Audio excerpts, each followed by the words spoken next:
What's kind of buzzing within the NFL circles? What are the text messages you're sending? What are you hearing? Is it all about Kyler? The Bieniemy stuff that came out with LaShawn McCoy? How about the Niners and Trey Lance should be okay now that his finger's fixed? Everything. What's kind of the buzz amongst the NFL circles?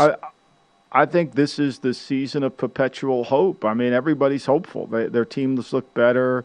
Players are in better shape. The ones they're counting on. I think that's pretty much the vibe you get. You know, the Eagles are going to win 18 games out of 17. The Giants are vastly improved. You know, I think that you're counting on guys based on shorts and T-shirts that you think are going to come through for you. And I think that's always the kind of the mentality now. And the grit of the NFL, with the hard stuff that comes into play, isn't happening right now. This is kind of just T-shirts and shorts, and guys look good. You know, there's been all pro players in T-shirts and shorts.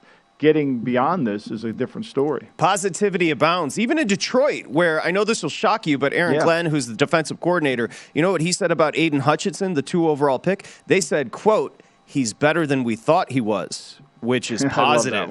And, you know, I just want one time they get there, the OTAs, and be like, not what we were expecting, hopefully turns into what we were expecting. Wouldn't that be interesting if somebody said that? Yeah. In fact, he's quicker than they thought he was, so they didn't measure quickness prior to drafting him. He was quicker, and in film study, he's been off the chart, so good for Hutchinson. The rule of scouting is to know more about the player before you draft them than after you draft them. That's the first rule of scouting. The Lions seem surprised by what they got. Which may let you know one playoff win since 1957 when you're surprised how good your number 2 overall pick is. Anyway, so we've been talking about rebuilding for the Chargers for a long time. It's time to stop that conversation. You know, a 9-8 team last year. They're your second betting favorite behind the Chiefs in that brutal division. Their win total set at 10, Michael. Remember, they lost Week 18 to Las Vegas, an opportunity right down the road here at Allegiant Stadium. But it's time to take that step forward. They had the tie in their pocket. They didn't want the tie. That's 100% and they left us. They left us with having to watch the Steelers in a playoff game. We blame them for that. You know, I mean, we knew that was not nice of them. That was not cool. It was not nice of them to have to watch Ben again. You get Patrick. I don't know if you know this, but Ben got rid of the ball in 2.1 seconds. He was setting records for the ability to get rid of the ball. I don't know if you knew that last year. That glacier the Titanic ran into was quicker than Ben Roethlisberger last year. The reason I say step forward, because if you look at Herbert, he's your third betting favorite as far as the MVP. He's 10-1. That's the same odds as Brady. So there's no excuse. They bring in Khalil Mack. J.C. Jackson's the number 1 as far as a cornerback. They added to their interior defensive line. So they should get better. Everything's pointing the right direction here for the Chargers. Yeah, I mean, it does. And again, it leads us back to where are we with Brendan Staley? I mean, last year he went for it on 4th down. 34 times. 64% of the time they converted. The opponents only went for it against him only 22 times. They converted 31%. I think a lot of the Chargers, that one of the reasons I think he was so insistent on going on at 4th down, he wanted to win the game with the offense. Because I think really, if you're the head coach and you're in charge of the defense, and you gave up, I don't think most people realize, they gave up 459 points last year, Patrick. They were not a good defensive team whatsoever last year. I know that, I know they have the greatest coach and Pro Football Focus has him as the best coach in all of football. But, they ranked last year 29th in points allowed. They ranked 23rd in yards allowed. They could not stop the run. I mean, they literally couldn't stay 28th in the league. Teams are averaging almost 5 yards a carry against them. And, by the way, they couldn't stop the pass either. And so all the things we've talked, as good as they were on offense, I think a lot of the modus operandi behind his 4th down decisions was because he felt like he couldn't stop anybody on offense with opponent offense as the defensive coordinator. I mean, you look at the scores. I mean, they couldn't get control of a game. I mean, they could not get control over the game. It's interesting. They added a ton, whether Joseph Day, Covington, Johnson, to that interior defensive front, which you just pointed to was a weakness of theirs as far as stopping the run. So obviously a concerted effort to kind of fill that up there. They have to. I mean, they've got to get better there. I mean, they've got to improve. I mean, where are they? Where is Khalil Mack? Like, when I watched Khalil Mack last year, I didn't think he was ready to play. I did not think he was the same player. Now, a lot of it was injury related. We talked about this earlier in the show. Sometimes you can misevaluate a player based on his injuries. And Mack did not look like he had the same juice. Same thing with Von Miller. He didn't look like he had the same juice either. Now, he came to life in the Super Bowl. But I've seen that before. I saw Dwight Freeney in a Super Bowl come to life. And then, the next year he didn't have anything left. So I'm a little reluctant. They have improved their secondary with the addition of J.C. Jackson, but are they going to be good enough up front? I think that's the key question.